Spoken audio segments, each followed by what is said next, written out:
Welcome to the Grow My Salon Business podcast, where we focus on the business side of hairdressing. I'm your host, Anthony Whitaker, and I'll be talking to thought leaders in the hairdressing industry, discussing insightful, provocative, and inspiring ideas that matter. So get ready to learn, get ready to be challenged, get ready to be inspired, and most importantly, get ready to grow your salon business. Hey, it's Anthony Whitaker here, and welcome to today's episode of the Grow My Salon Business podcast. I really want to start off by saying thank you for all the feedback on the podcast. The reviews that you've posted really do mean a lot to me. I read every one of them, and I wish it was like social media where I could reply to you, but you know who you are, so a very heartfelt thank you. And if you haven't yet written us a review, just visit the Apple Podcast app and search Grow My Salon Business, and there will be a link in the show notes section. So with that said, on with today's show. So today is the first in a series of perhaps 3 episodes where I'm going to talk to hairstylists who most of the audience may not have heard of before. But amongst other things, what makes these people so special is that they produce very high revenue figures behind the chair. And I want to find out what it is that it takes to do that. Now, my guest on today's podcast is Denise Deering from the JUUT Salons in Palo Alto. And Denise is one of those hairstylists who produce ballpark $500,000 a year behind the chair. Now, for context, $500,000 US is 417,000 pounds, or 470,000 euro, or Australian dollars, that's 752,000, New Zealand dollars 808,000, or Canadian dollars 683,000. So these are big figures. Now, I'm going to take a guess here. I'm going to say that the average American hairstylist, and this is just a guess, probably generates between 80 and 100,000 a year behind the chair in total sales. So when you meet someone who's doing 5 times that, they're obviously doing something very special. So in today's podcast, we're going to discuss what the key is to doing extraordinary numbers behind the chair. How long does it take to build up a column? How to avoid burnout, finding balance, and lots more. So without further ado, welcome to the show, Denise Deering. Hi, Anthony. Thank you so much for having me. What I wanted to start off doing, Denise, was just to ask you what I pretty much ask everyone to do, and that is to give us their sort of 60-second backstory. So who is Denise Deering? And then once you've answered that, then we can dig into the good stuff. All right. Well, I grew up in Wisconsin, small farm town, and my mom was also a hairdresser. And I wanted to go to cosmetology school, so I went to the Aveda Institute in Minneapolis. At that time, it was the Horst Education Center. And after I went to cosmetology school, I went through the Aveda massage school. And then I applied for a job at the time it was Horst Salons. David Wagner had acquired them. So I started in Minneapolis. I first started as a stylist, and when I went through the whole styling program, after a year, I realized that I wanted to be a colorist. So then I assisted for another year to be a colorist. So I was in Minneapolis for 6 years, and then when David acquired the JUUT in Palo Alto, I transferred out there. So I've been in Palo Alto for 23 years, and with JUUT, 28 years. Okay, fantastic. All right. So you've done all your career with the one company. So that in itself Correct. is an amazing, amazing testimony. And you know, like, as we sort of go through this conversation, it's digging into what does it take to be successful, to be that successful. And you meet a lot of young stylists who really want to be successful, and they've been in the industry 2 or 3 years or something, and they've already worked in 2 or 3 different salons. And so I think, you know, there's an expression, I don't know who said it first, but Tony Robbins uses it a lot, and it is success leaves clues. And I think that that's going to be a sort of a theme that I want people to take from this podcast, is that what is it that someone does who is able to produce the sort of figures that you're producing, because I believe that success leaves clues. So 28 years in the industry, all that time in one salon, started in Minneapolis, but then you moved to Palo Alto, which for anyone who doesn't know is it part of San Francisco? So it's 30 miles apart. So Right. technically Okay. no. Yep. So they're Right. So separate. I knew it was it's the sort of the home of tech, isn't it? It's the home of all the big tech brands I know are based. I wasn't sure how close it was to San Francisco. So let's get in and start talking about these numbers here. So just for context, I introduced you as doing ballpark about $500,000 a year in sales as your best year. Am I on the money with that? I'm not exaggerating at all. That is about what you are able to do. Yes, that is correct. O- Yeah. Okay, well, that is extraordinary. There are a lot Thank of you. people that will be sort of rocked back on their heels for that. So, and they'll be wanting to know the answers, to the questions I'm going to ask you. So, first thing I wanted to ask you about is that's in total sales. Do you know ballpark what would be the services retail split on that? So we're commission based. So I get 50% of my service, and then retail we have. It depends on how much you make. So the more you bring in, the more the percent you get. So it could be anywhere between 4 to 6%. And then every quarter we have a high performer bonus, and if you get over a certain amount, it's either 4 or 6% of your service sales. So Okay, that's like an extra. Um, I get that every quarter, typically. right. So okay, Hmm. so that's how you get paid. Thank you for sharing that. But out of the say $500,000 that you generate in a year in sales, how many dollars of that would be retail? That'd be around like 80,000 About for 80,000 retail. of that, right? Hmm. Okay, so big retail numbers accompany big service numbers as well. Okay, so how many hours, like if you meet someone who's generating that sort of money, I mean, the first thing you think of is, oh my God, they must work all the hours that God sends. So how many days a week would you typically find yourself in the salon behind the chair? So I'm typically in the salon 5 days a week. I'm there Tuesday through Saturday. I'm there right when we open, and I'm pretty much there closing as well. So, give or take an hour at the end, but I'm there every day though. Um, Right. and So then so 40 hours a week you'd be in there? yes, 35 to 40 yes. hours a week? Right. Okay. Have you got management responsibility in the salon, or are you a, hardcore dedicated behind the chair stylist? Yeah, I'm typically full-time behind the chair. Um, I will partake in with education, and then because I'm just a colorist, I help to direct a lot of the color department. But we have in every salon, we have a salon manager, and then we have a front desk manager. So if I need anything else, I go to them. I will help them with the inventory though for the color department.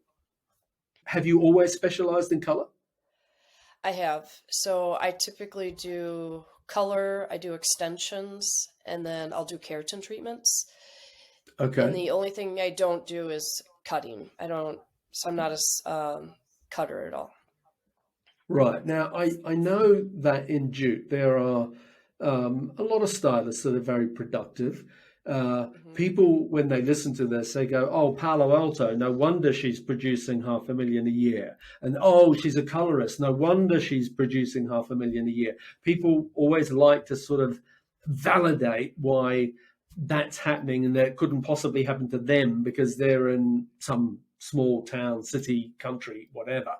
So what I wanted to ask you about was, do you have cutters in the salon that are comparable to generating the same sort of revenue figures that you do? Yes. Yeah, Right. we have some master stylists, and yes, they have the potential to generate the same amount. they also receive like high performer bonuses. And so it is achievable, definitely.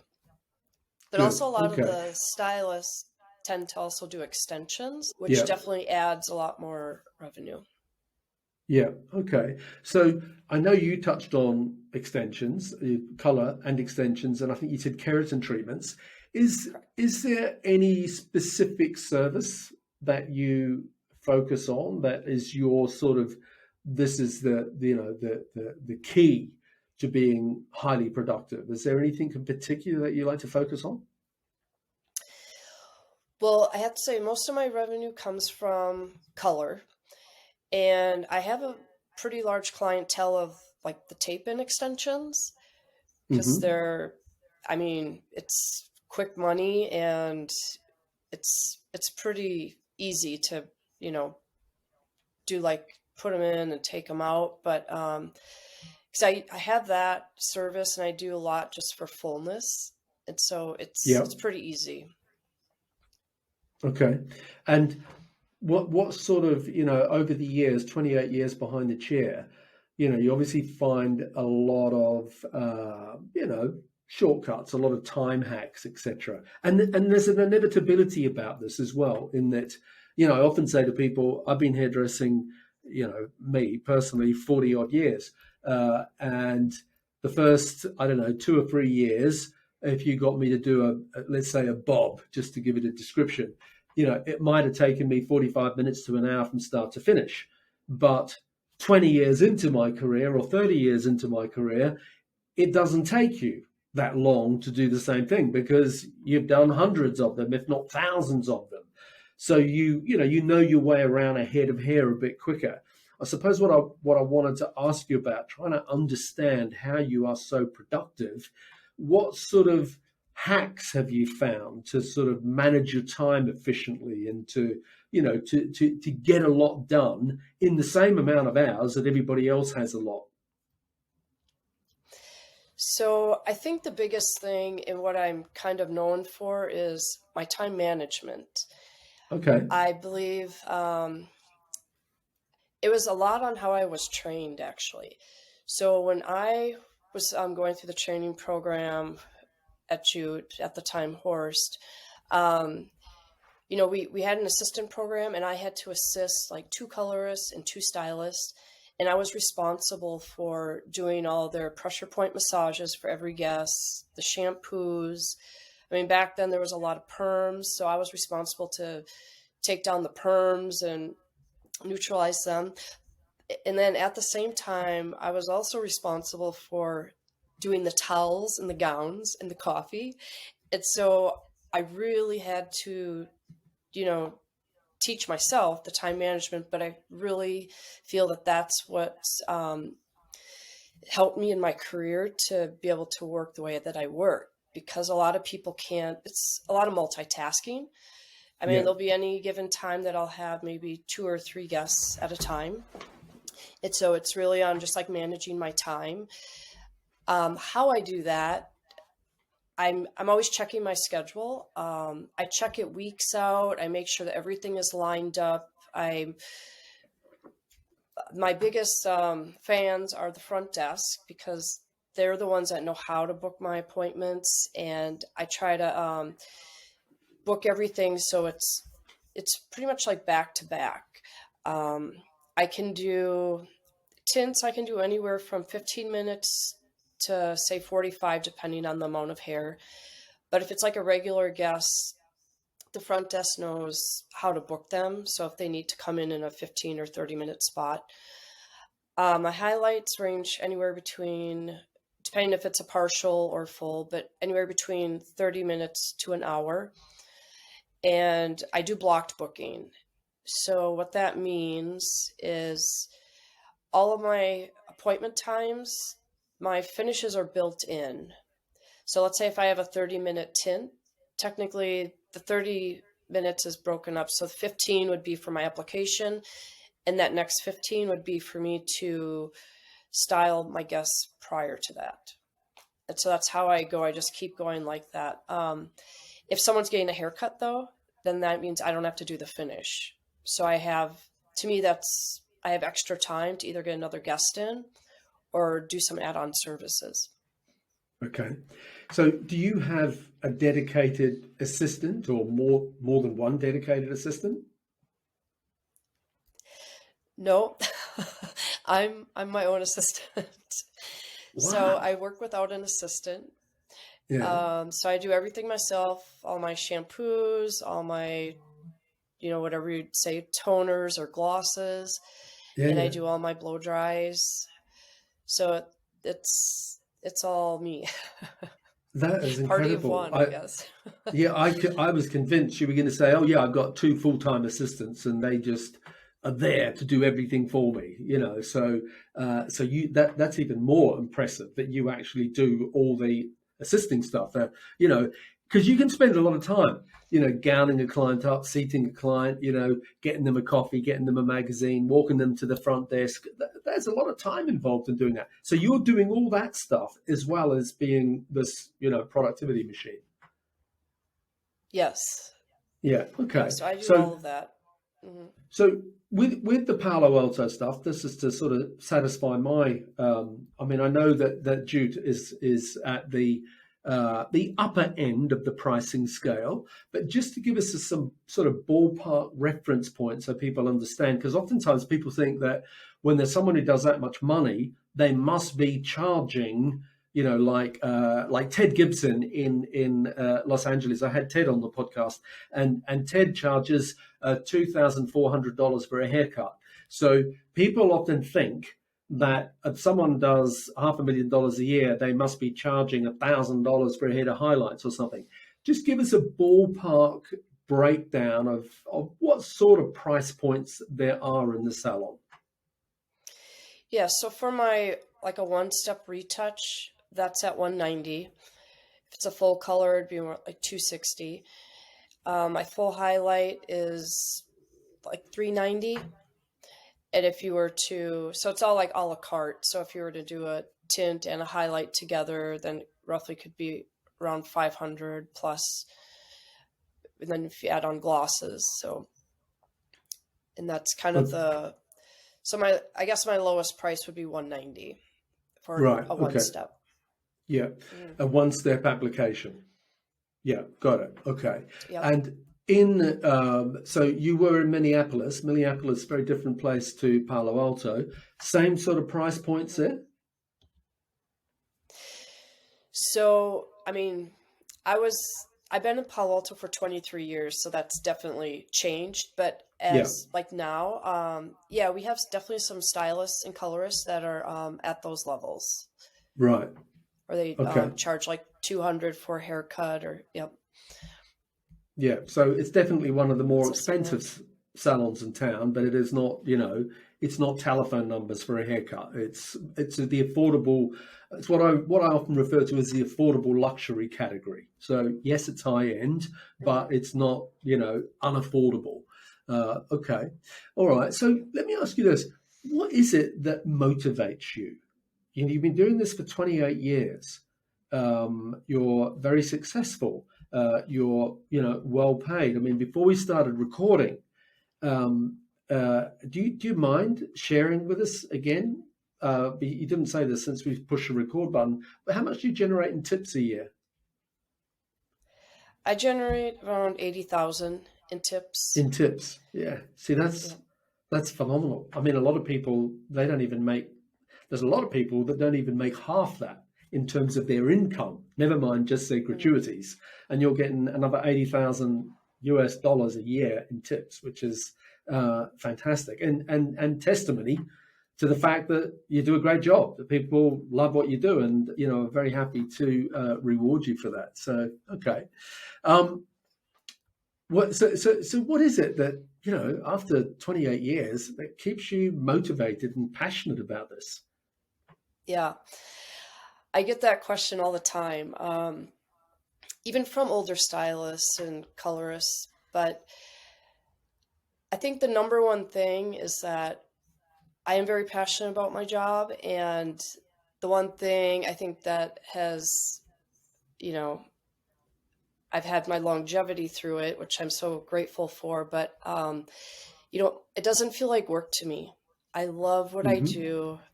And I've always told David if I could work longer hours, I would. He says you work as many hours as you can, you know? Um, so yeah, I love what I do, so it doesn't feel like work. But the things Okay. that motivate me are I get inspiration from a lot of the, like the new trainees that come in. Yeah. I'm so inspired by them because they have so much that I can learn from and vice versa.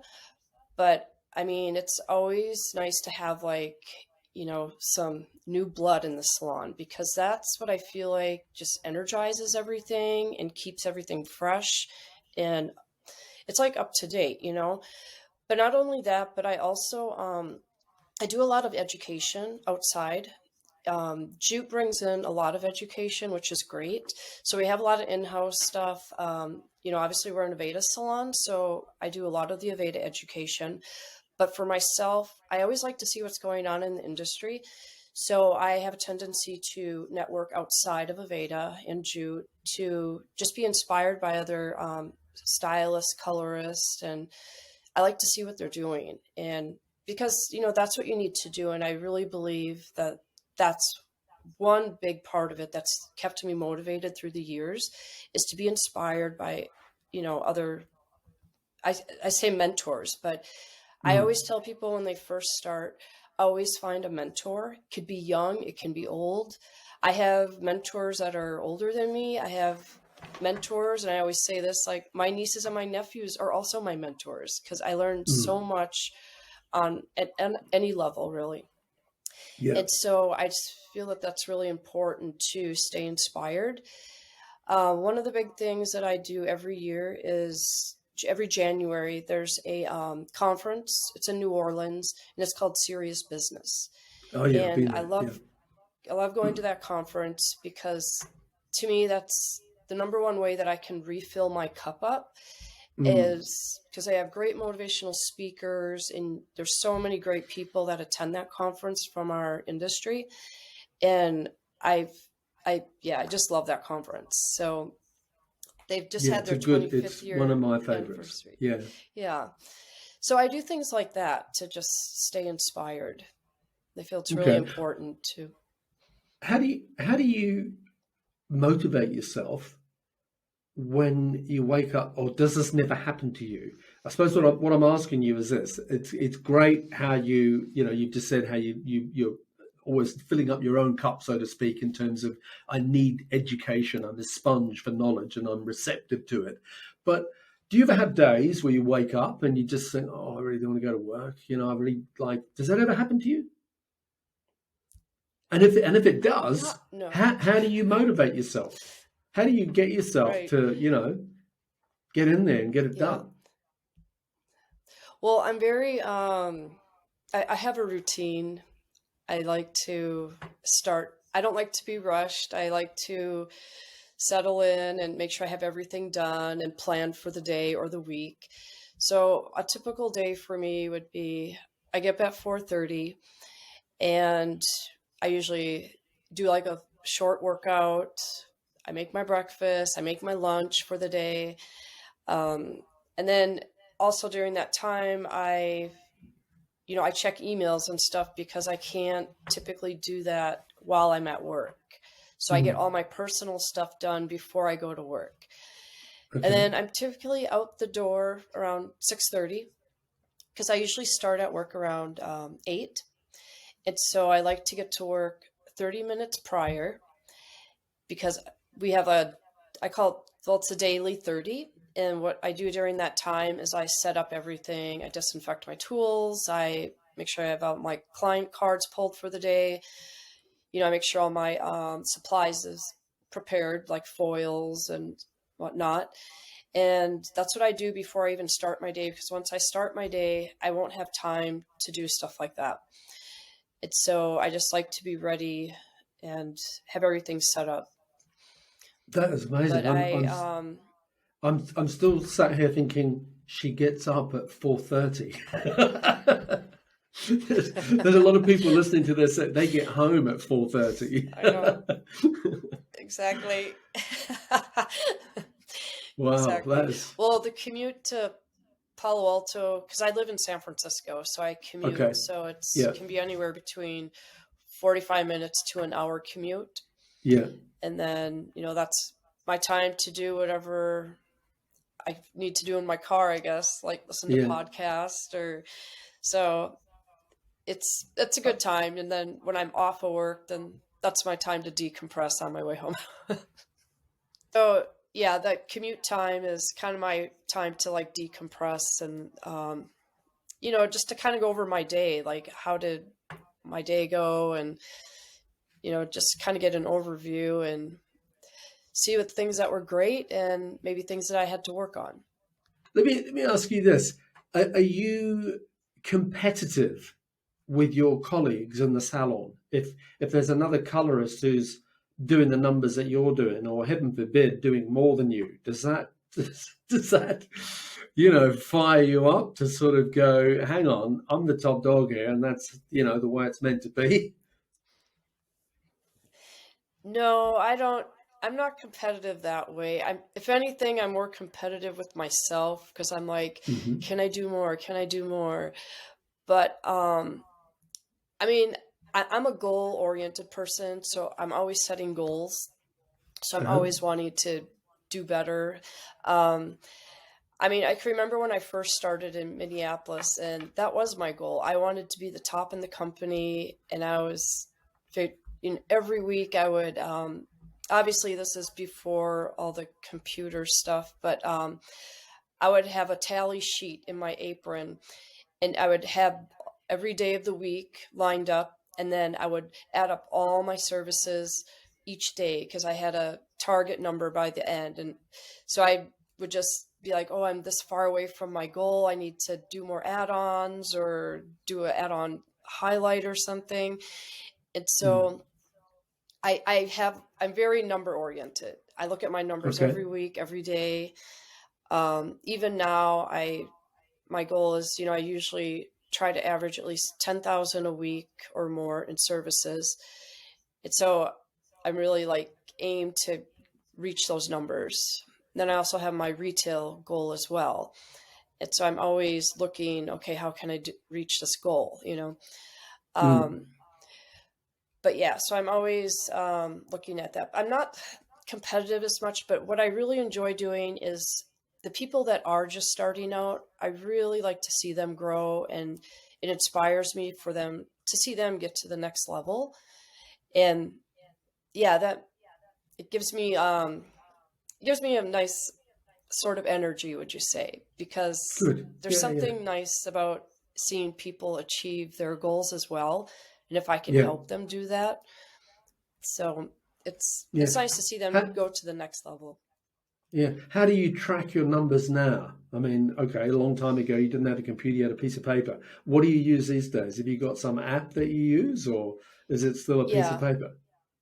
No, we have the Spa Biz, and so it pulls up all of our numbers, gives Okay. you the breakdown of everything like retail per guest, and it shows So you that's the on break. that's on your phone. You've got that. Yep, Everyone's got that on their phone, so they can see their own numbers in real time. yep, yeah. Cool. So, Okay. and then you can Good. break it down. You can break it down to the day, the week, Mm. the quarter, because I always want to make sure I'm going to get my quarter bonus, and then Yeah. obviously the year. Yep. Yeah. Okay. Tell me about consultations. What are your consultations like? How important are they, or have they been for you to become, the person that you've become? Yes.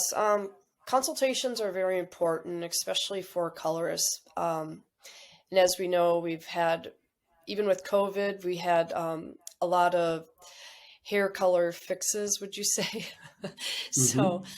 um, they're very important. I think the most important thing about a consultation is just listening to the guest.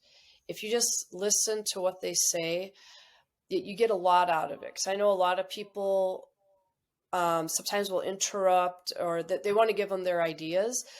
But what I've found most often is that if you listen to the guests, you can hear the whole story, you can hear their history, you can And then you can finally understand like what they want. But also in my consultation, I find, photos, headshots are very important because especially for a colorist, what you may think magenta or auburn is, they may think it's something else. So I really work with visuals just to establish, okay, well, what does this color look like to you or feel like to you? But I do consultations with everybody. I mean, even my longstanding guests that I've been doing for years, you always want to consult with them because you never know if they're ready for a change or if they have something going on in their life and they need something else, could be anything, if it's health issues or whatnot. But so I consult with them all the time, and the other reason why you want to consult even with your long-term guests is because obviously trends change, but also the seasons change. People want different looks for different seasons. Yeah. And so I just feel it's really important. Yeah. Do you have a phrase that's your sort of go-to phrase that serves you well as a consultation? I know I used to, as a stylist, have something that I just used to say, and it was me. I'd made it who I were, so to speak, but it was that sort of magic phrase that opened the door. I'm just curious as to what you might have.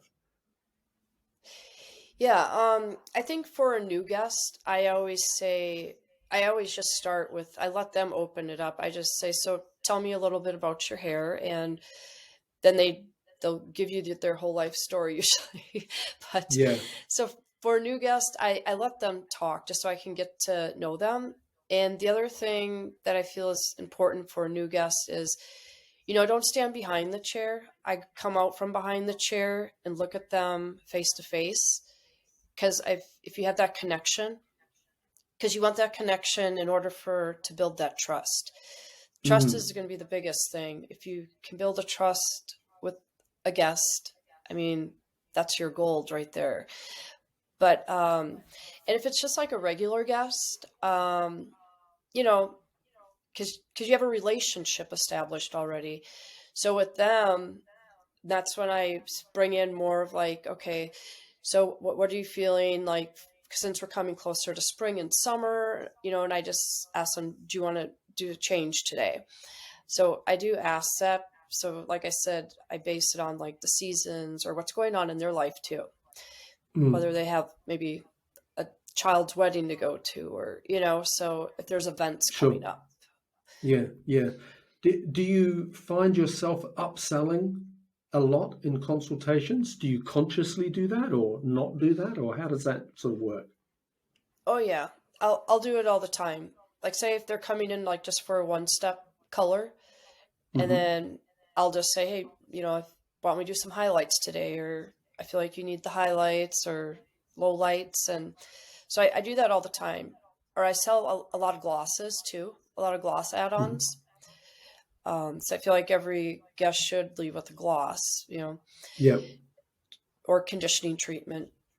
Sure. Do you have a figure for an average bill that you like to aim for?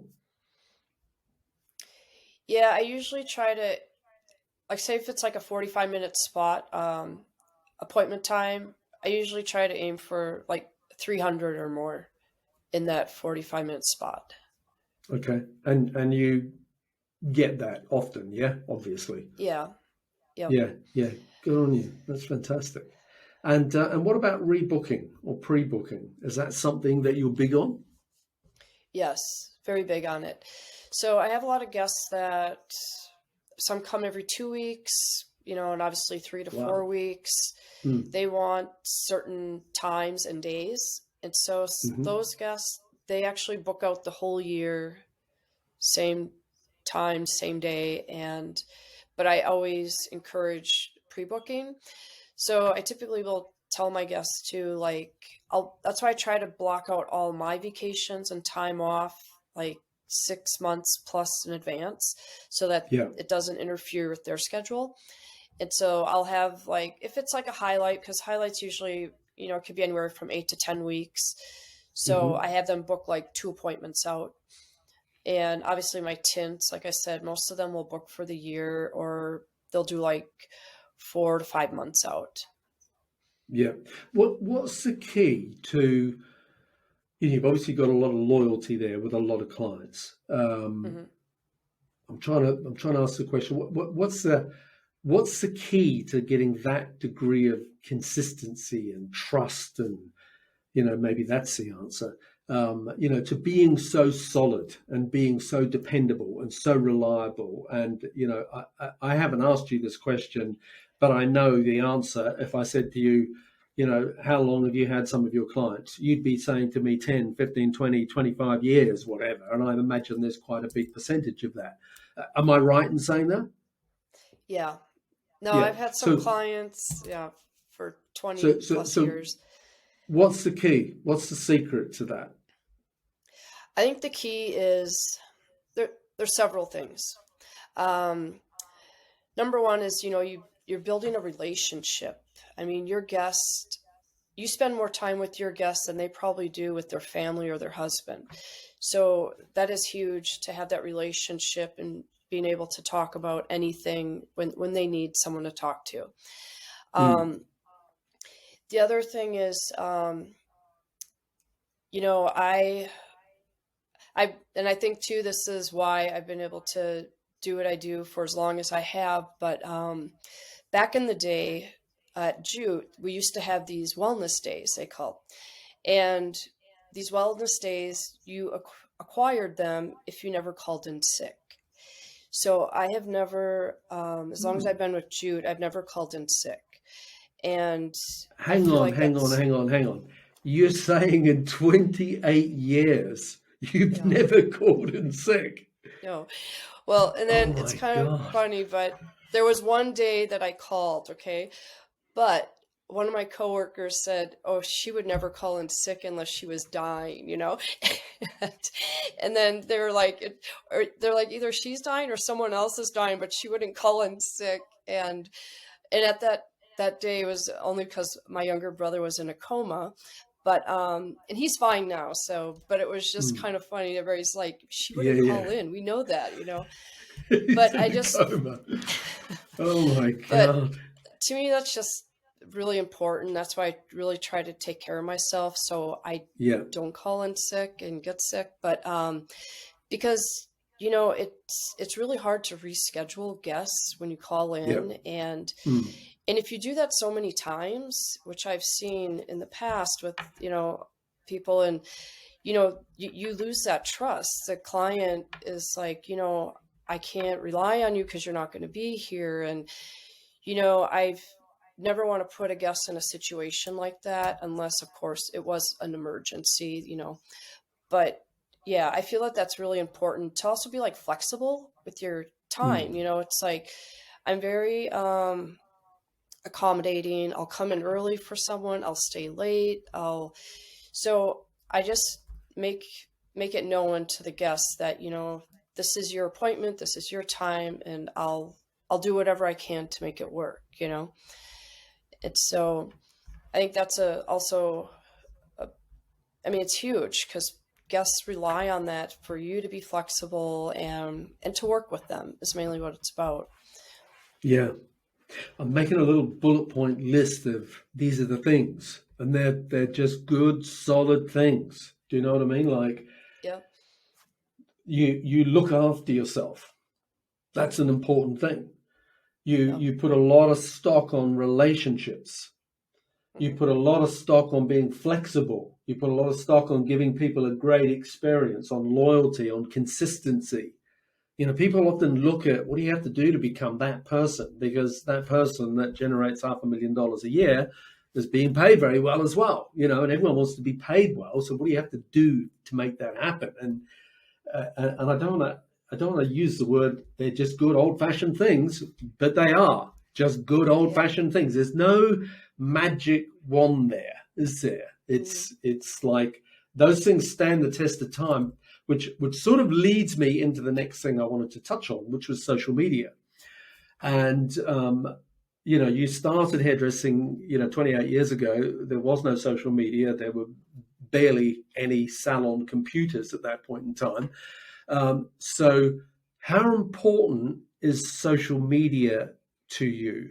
You alluded to the fact before that you like pictures and stuff with clients. I didn't interrupt you because I just wanted you to keep talking, but I wondered how much of that is on my phone or on my iPad, or is it, is it flicking through pages of a magazine, or like what is it that you use as a resource? Yeah. So honestly, I did not really get into social media until recently. I honestly did not start my Instagram. For Instagram, I have a professional page, and it's Hair by Denise. And that one, honestly, I didn't start that till after like COVID, when we reopened. Because Wow. Okay. I was like, I really need to be inspired, and I felt like that's what everybody was doing. And I really, to get back into it, I started the Instagram. And so, but prior to that, it's mainly for myself, it was just like all word of mouth and referrals with my clients and the brand. But for my platforms, I mean, I'm on Facebook and I have Instagram, but that's all I have. Yeah. Okay. So. Yeah. Okay. And do you generate much work? Do you generate new clients through Instagram? A few. I mean, I do it more like word of mouth, sending out my business cards and stuff, but I don't generate a lot on, Instagram, a few. So again, another thing, I'm putting on my list here is that the key to your growth, amongst all those other bullet points I've written down, another one is that word of mouth referrals. Yes. It's not about having 20,000 followers on Instagram or 80,000 followers on Instagram. Instagram's great. Social media is fantastic. It is a great tool. But, and in many ways, I don't know who first said it. I mean, I've been saying it for a long time. I certainly weren't the first. Is that social media is word of mouth on steroids. It's just people talking about you to an even bigger platform. But your business, and you're fully booked all day, every day, is because of word of mouth from your existing clients. And I believe that for everybody. It's just a matter of, is that word of mouth over the garden fence with the next door neighbor? Is it at the school gate when you're picking up the kids? Is it in the office? Or is it on your social media feed? It is still personal recommendation by someone who has been to you, had their hair done, and they're talking about you on their feed. So okay, that's fantastic. Yeah, that's fantastic. I think too, it's the genuine connection, actually. I think if you make that genuine connection, just to give you an example of, I had a new referral that came to me like 2 weeks ago, and she was referred to me by a client that I had done years ago, like pre-COVID, but she decided to let her gray grow out.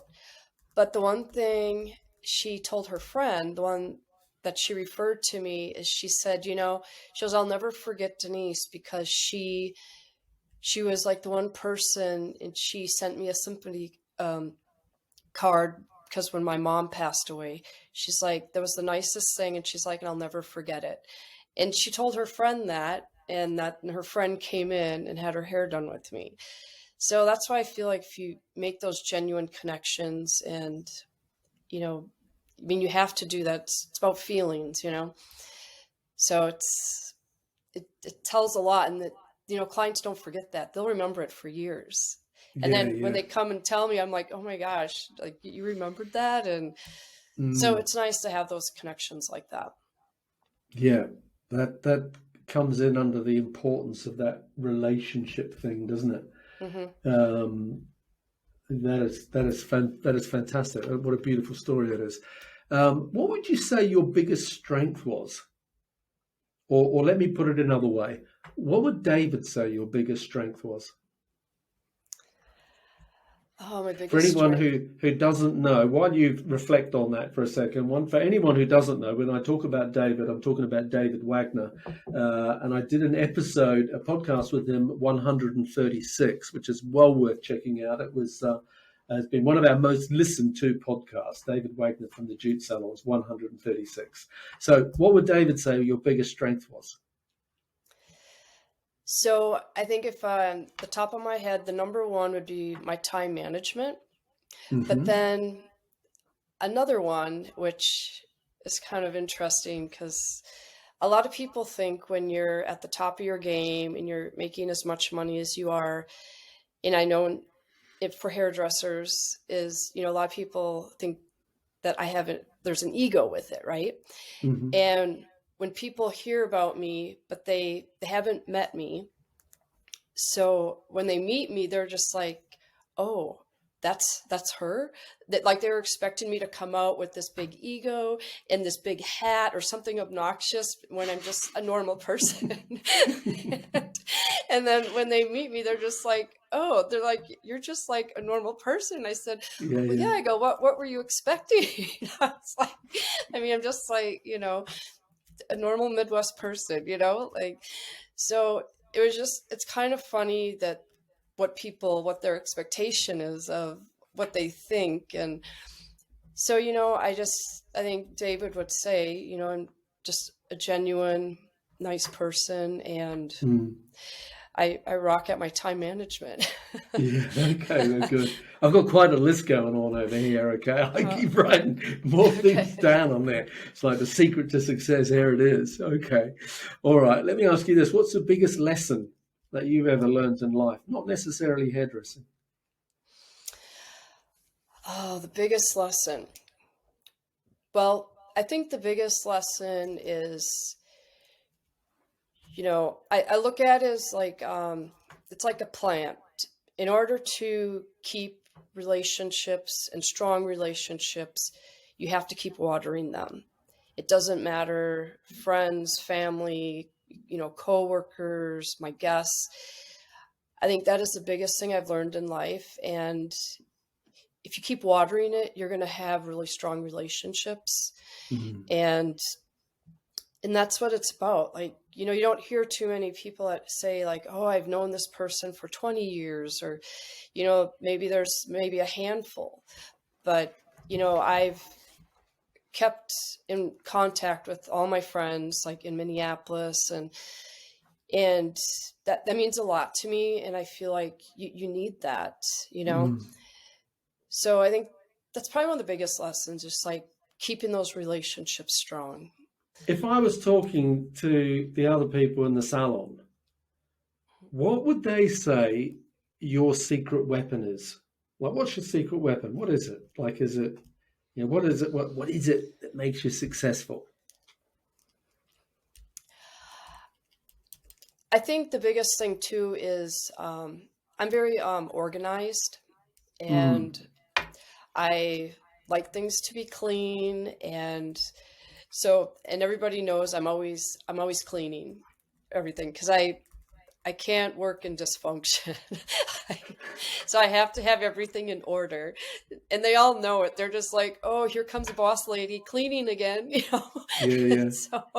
So it's kind of funny, but then as I do that though, they all know that if it's not clean, they can't function either. I'm with so you they on follow that. suit. Yeah, I'm with you on that. Right. I can't work unless I'm organized. I've got to have everything tidy. There's a place for everything, and everything has a place. You know what I mean? Yes. Like, yep. I'm totally with you on that. Okay. Yeah. Listen, we need to start wrapping up, but I just want to ask a couple of things about advice you'd give to other people. So if you're some young kid in beauty school, you were some young kid in beauty school at some point in life. What advice would you give to that young hairdresser who, I don't know how old they are, 18, 19, they're still in beauty school. They haven't even got a job in a salon yet. What's the piece of advice you'd give to them? I would say the biggest advice I could give someone, and I'm just looking at as perspective, is like when I got out of beauty school, the one thing I was looking for when I was applying for jobs is that I wanted to be with a company that was like modern. And the biggest thing is they always had advanced training. So my biggest thing is find a mentor as soon as you're out of beauty school and stick with that person.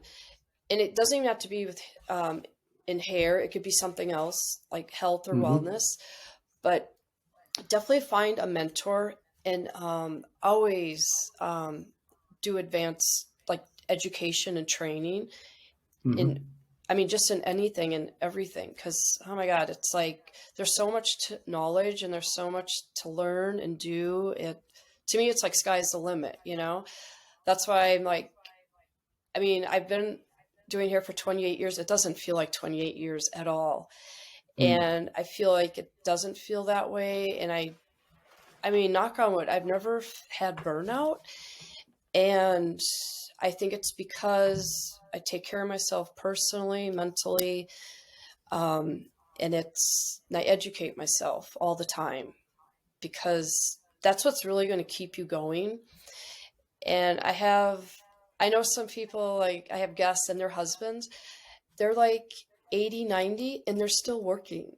And I think, oh my gosh, I'm like, I hope that's me someday. But, you know, I'm like, but like you're only going to get that far if you, as I say, you have to take care of your temple. So I take care of my temple to make sure I can physically and mentally like produce and do what I want to do. Yeah. But yeah. Fantastic. That's a really interesting point, because you talk to a lot of young hairdressers and you ask them about their future and they go, well, I don't want to be doing this when I'm 30. I nearly die. Or, you know, I don't want to be doing this when I'm 40. And it's like, God, I know people in their 50s, 60s who are still behind the chair 5 days a week, you know, 40 hours a week, and they absolutely love it. And they feel great doing what they do, you know. And so I think it's sad sometimes when you talk to young people and they go, well, I don't want to be doing this when I'm 30, you know, as if you know, you're half dead. Yeah, but I think too, like I said, it's a passion of mine, and my job doesn't feel like work, and I just love it. I love it. Yeah. So I think it's about finding that love, you know. Right. You probably already answered this, but I'm just going to come at it from a different way. If you're a young stylist listening to this and you've been on the floor for a couple of years and you're earning 30 grand a year or something, do you know what I mean? Like, you're not making a lot of money here. You're not busy. You're spending 60% of the week, you know, standing around waiting for a client to come in. What would you say to that young stylist? What is it that they need to do? If there was 3 bullet points that you'd say to them, do this, this, and this, what would those 3 things be? I've got quite a list here. There's more than 3 on it, but, you know, you're welcome to pull from it. Right. I think the number one thing is, if you're wanting to like build your clientele, and I still do this, but I send out thank you cards. You know, you want to thank your guests for coming in, and they appreciate that, you know. So I'd say, and also that goes back to the genuine connection. So sending a nice written thank you card. Secondly, I think for somebody that's just starting, I would just, as much as you can, like work with a mentor in your salon and just get as much information from them as you can, because that's going to be like your staple, and you'll learn a lot from them, and you know, and how they do things, how they do it quicker, how do they make more money, and always set goals. Goals are so important. I set goals. You know, I break it down. I'll do weekly goals, monthly goals, yearly goals, and I always reevaluate them to see where I'm at and if I'm on target. But goals are so important, because even if it's, you know, a lot of people think like, oh gosh, I'm not going to get to the end of it, but just set the goals small, because when you set them small, they only get bigger. You know, because I started out in the beginning as well, and I was only, you know, say averaging like maybe $1,000 a week, but you know, and it grew, and I kept getting like you know, my price increase, so I could get promoted, but it was the little steps that got me to the bigger picture. And all I could say is also, like, don't get frustrated, because it will come.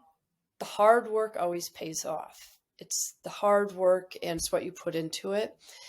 And it can be a beautiful thing for you at the end, but just keep working at it. Good. Oh, that's great. Well, listen, we need to start wrapping up.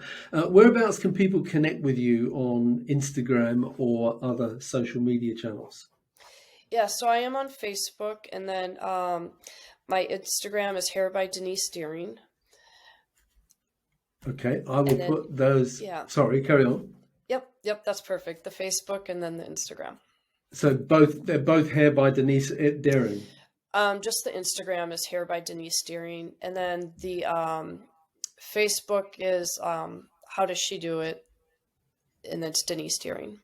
Right, cool. Okay, I will put those links on our website, growmysalonbusiness.com, and the show notes for today's podcast.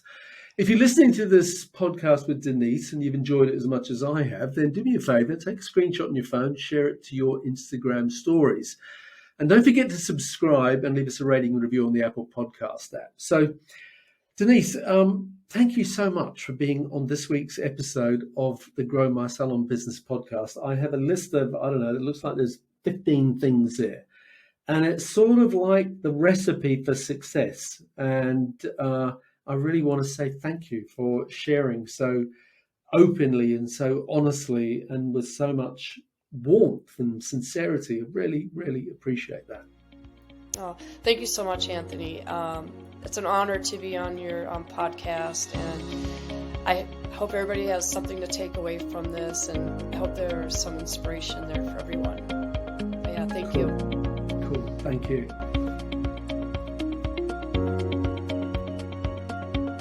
Thank you for listening to today's podcast. If you'd like to connect with us, you'll find us at growmysalonbusiness.com or on Facebook and Instagram at growmysalonbusiness. And if you enjoyed tuning into our podcast, make sure that you subscribe, like, and share it with your friends. Until next time, this is Anthony Whitaker wishing you continued success.